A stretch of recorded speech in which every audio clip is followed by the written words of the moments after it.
Right. Thank you, sir, for that wonderful introduction. Ladies and gentlemen, I come from a very hard and cut and dry branch of medicine.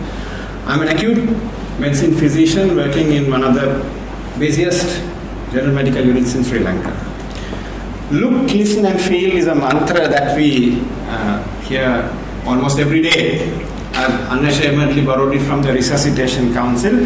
Just as somebody has a cardiac arrest, a patient has a cardiac arrest, we spend 2 to 3 seconds looking, listening and feeling to see whether the patient is breathing. Immediately a screen goes out and we start resuscitating the patient, CPR. I've always felt that look, listen and feel should not just be that impersonal act, but it goes far beyond that in the care of patients. And I'm here to speak to you today on what more I see in the look, listen and feel. Right, and then this is perhaps my own philosophy. I've always felt that to be a good doctor, one needs to be good in 3 areas or domains or whatever you may call it. One is, of course, one has to be technically very good. You've got to be knowledgeable, you need to have all the skills, everything has to be there. In addition to that, people need to have good analytical thinking to understand and solve complex problems. And then, of course, thirdly, not just those two, but a good doctor will need to be able to effectively communicate, understand untold stories of patients, and that communication will be written, verbal, non-verbal, etc. Now, one of the problems that we are having is when we select potential doctors from the A-level exam, we are just looking at perhaps only the first component. So that's why we are perhaps failing miserably in producing the kind of doctors that the community needs. And it is the same which applies to most of the postgraduate exams as well. Again, we are looking at technical prowess of people. And then we are subsequently complaining that we are not getting, the community is not having what they need. Now, if you look at the cornerstones of a humane communication between a doctor and a patient, I feel that there needs to be respect. Now, for a long time, I used the word civility, and I've spoken to many audiences on civility. But then, since of late, I myself have changed it from civility to respect, simply because civil sounds like very government servant type of thing, and they're not really respectful towards people. So I've drawn myself away from civility, and I've gone for respect. So it's the respect that one human being will give a fellow human being. I don't know whether you've seen this viral clip, this video clip which has gone viral. The Japanese football team, after they lost in the extra time to Belgium, and how their behavior was after that, how respectful they were, how they came for the press conference, how they thanked the fans, how they never argued, how they never dived, nothing of the sort happened. So that's the way of life, that's the way of culture for that community. Now, we are perhaps lacking in that, in this respect for fellow human beings. And in addition to that, we need to have another immeasurable quantity, which is genuineness. Now, respect is a way of behavior. Genuineness is something which comes from within.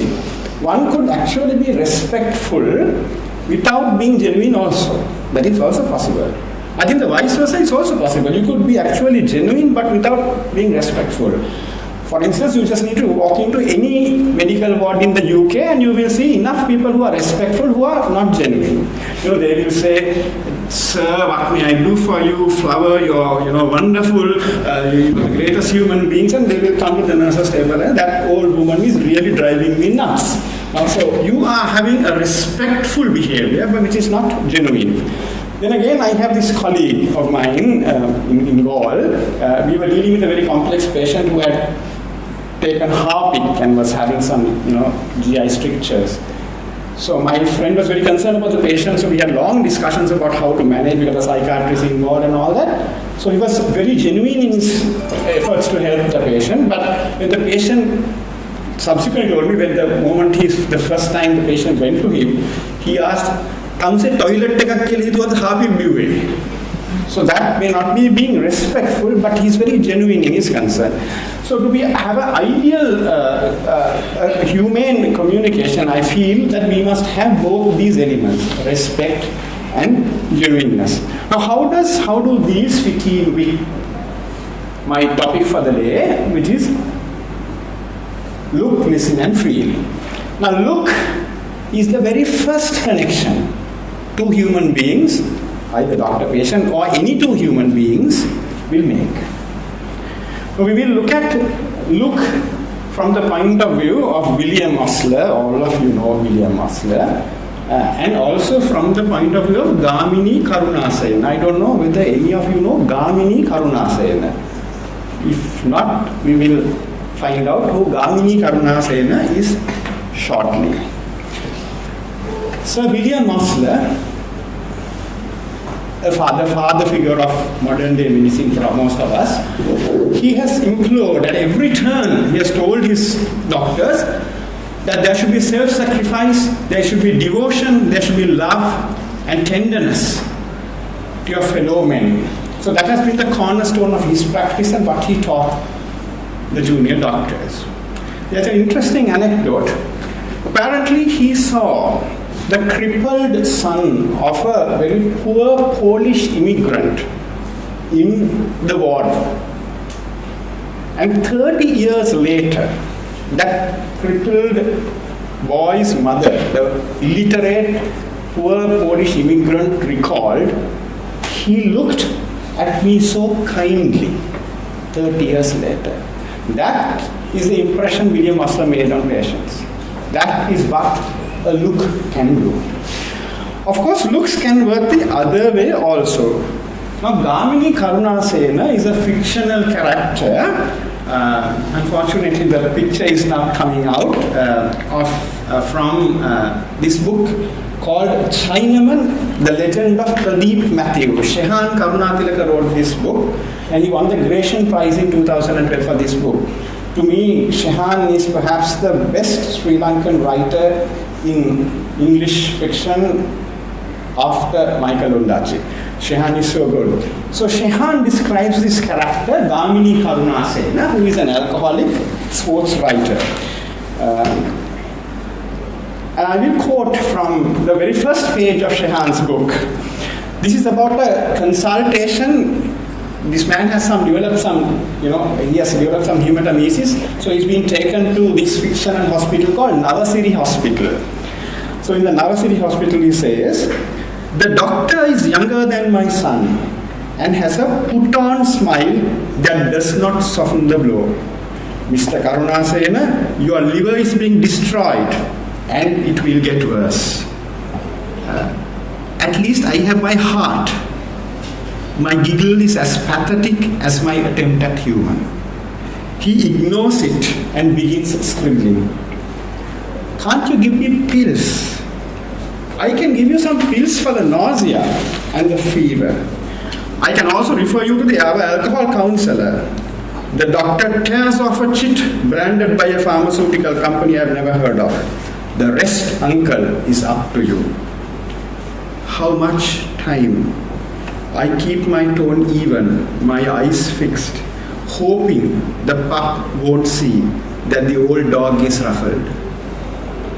If you stop drinking and start eating and exercising, uncle, can that go on for another 10, 20 years? The things they don't teach you at school, how to love, how to live, and how to die. That, gentlemen, ladies and gentlemen, is a respectful conversation perhaps, but the patient has not found the genuine warmth or the compassion or empathy that he wanted in his moment of distress. So that's Gamini Karunasayana. Listening. Now, I often wonder whether we've got the wrong end of the stick in communication skills training. Because in communication skills training, I may be challenging the conventional wisdom, we keep training people to talk even more. We keep training doctors to talk and talk and talk. break bad news, get consent, give information, you just again keep talking. Now there is this very interesting piece of research, I'm sure most of you may be aware of this, which appeared in the Family Medicine from Rose. They looked at interns in the US, mind you, where people actually listen much more than we do. On average, patient was interrupted within 12 seconds of starting his story. That is what we listen to. So in communication, we spend so much time on talking, training, but how much do we train people to listen? It was Epictetus, the Greek philosopher, in the first century AD, a Stoic philosopher who said, you've got one mouth and 2 ears so that you can listen twice as much as you talk. But we still keep committing the same mistake. I don't know whether any of you have read this book. This is one of the most wonderful books, as wonderful as Shehan Karunatilaka's cricket book. Any of you who are cricket fans and medicine fans should read Shehan's book. But this is an absolutely wonderful book. What doctors say and what patients hear. Daniel Ruffey is one of the most influential medical writers in the world. And there she sums up saying, with the gift of listening comes the gift of healing.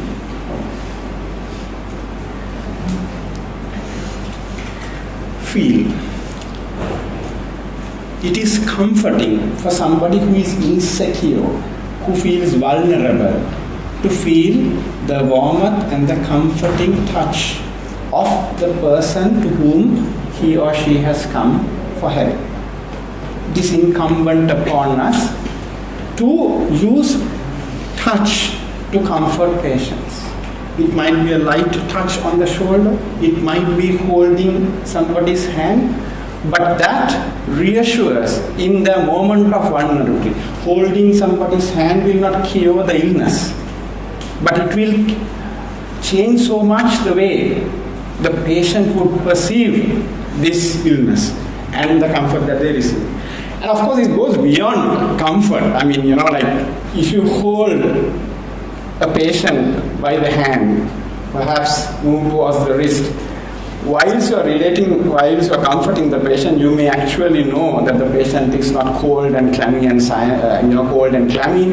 You may actually, after listening, when the patient tells you that, doctor, I fainted twice over the last week, and then once you are comforted, at the end of if you are not interrupting the patient, and once the patient finishes the story, you turn to the registrar and say the patient has got a slow atrial fibrillation, and that is why the patient has fainted. So comforting the patient and comforting the registrar as well in one go. That may be useful. Ladies and gentlemen, I feel that feel goes a little beyond the mere act of feeling, but it is the feeling for somebody, genuinely feeling for the well-being of somebody. We have extremes in the world. We have Harold Shipman, who was a GP, who was loved by patients a lot. He had a checkered past which went unnoticed, and then of course he swindled his patients. He's believed to have killed about 250 patients, and on the day of his sentencing, I believe he hanged himself in his cell. Now, Shipman was loved by his patients because he was respectful to his patients, but he was never the genuine doctor that they wanted. He was not a doctor who felt for them. Contrast, ladies and gentlemen, with Carlo Urbani. Unfortunately, again, the picture is not here. To me, Carlo Urbani is a hero. He's a modern day, hero to all of us. He